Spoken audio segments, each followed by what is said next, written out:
Bueno, hoy tenemos el gusto de recibir a Matthew Chingos, que es investigador en el Brown Center on Education Policy en Brookings Institution, en Washington. Es doctor en Ciencias Políticas por la Universidad de Harvard y tiene varios premios y reconocimientos por sus investigaciones. Ha publicado varios artículos, por ejemplo, en revistas como Education, Finance and Policy, Economics of Education Review, y recientemente publicó un libro muy interesante que estudia las tasas de graduación en las universidades americanas. Sus temas principales de investigación son el efecto del tamaño de la clase en los resultados de los estudiantes, las tasas de graduación de los estudiantes y la calidad del profesorado. Hoy nos va a presentar una revisión de la literatura existente sobre el efecto del tamaño de la clase en los resultados de los alumnos, y es muy interesante porque es un tema polémico. No todas las investigaciones tienen los mismos resultados, entonces es un tema de vigente investigación. Y le agradecemos muchísimo que va a hacer la presentación en español, que yo creo que siempre es mucho más cercano para todos nosotros. Y ya sin más, damos paso a su presentación. Muchas gracias. Buenos días. Muchas gracias por la invitación de venir a Madrid y a hablar con ustedes, y muchas gracias a ustedes por venir aquí para sufrir mi español. A todo el mundo le gustan las clases pequeñas. Los padres, los profesores y la gente en general están a favor de reducir el tamaño de las clases. En un sondeo de la gente estadounidense en el 2007, 77% de los encuestados dijo que las escuelas deberían gastar más fondos educativos en clases más pequeñas en lugar de en sueldos más altos para los profesores. La mayor parte de la gente cree que los estudiantes aprenden más en clases más pequeñas porque se creen que en ellas hay más oportunidades de recibir atención individual del profesor. Los profesores también prefieren clases pequeñas, quizás porque las encuentran más fáciles de manejar. El mismo sondeo indicó que más del 80% de los empleados de las escuelas públicas también preferirían una reducción en el tamaño de la clase en lugar de un aumento en sus sueldos. Además, para el público en general, el tamaño de las clases representa un dato que se puede observar fácilmente, y algunos lo toman como una medida de la calidad educativa. Hasta la reciente crisis económica, siempre que los fondos públicos lo permitían, legisladores se aprovechaban de este apoyo político y aprobaban políticas para reducir el tamaño de las clases. En las últimas décadas, al menos 24 estados en los Estados Unidos han aprobado leyes con fin de reducir el tamaño de las clases. Legislación de este tipo fue especialmente popular a raíz del experimento STAR en los años 80, el cual sugirió que una gran reducción en el tamaño de las clases en los primeros grados resultaba en un aumento del rendimiento educativo. Por ejemplo, en los años 90, California gastó más de $1,000 millones al año para reducir el tamaño de las clases en los primeros grados de 30 a 20.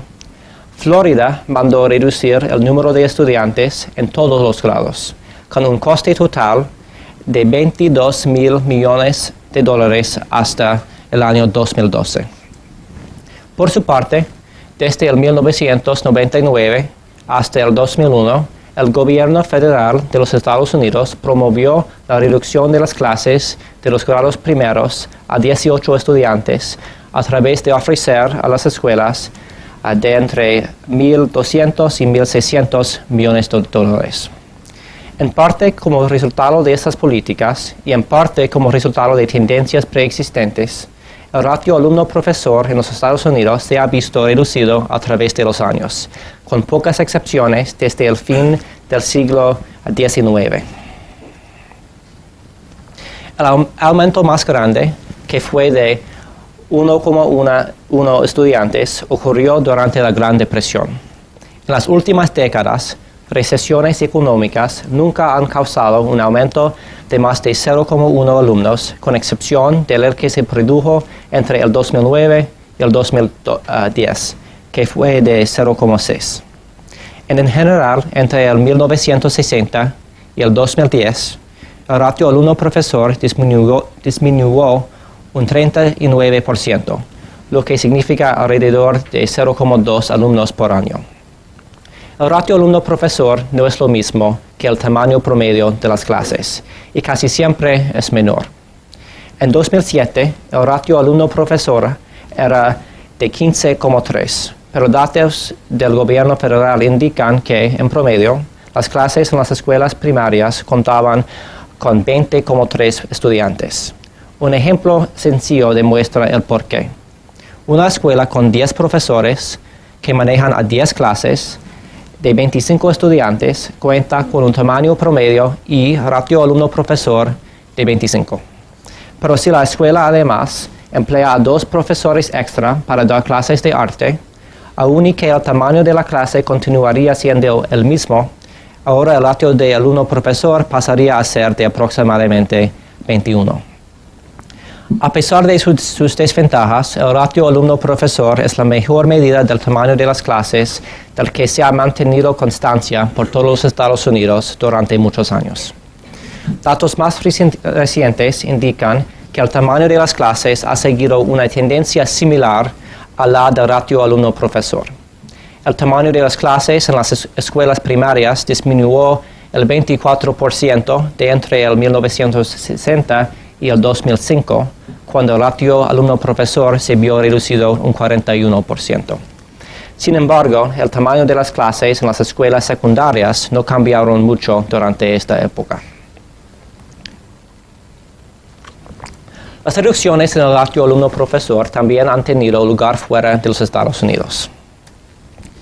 En la OCDE, el tamaño promedio de las clases disminuyó en 17 de los 24 países que proveyeron datos en el 2000 y en el 2011.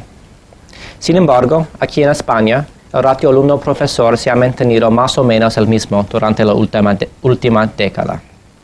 Hoy en día, muchas escuelas en los Estados Unidos se enfrentan a presiones presupuestarias a un nivel casi sin precedente. Estas exigencias fiscales causan que legisladores y profesionales de la educación presten más atención a los beneficios y costes de los diferentes gastos en las escuelas. El tamaño de las clases forma una parte importante de estas discusiones porque es un factor clave en los gastos educativos.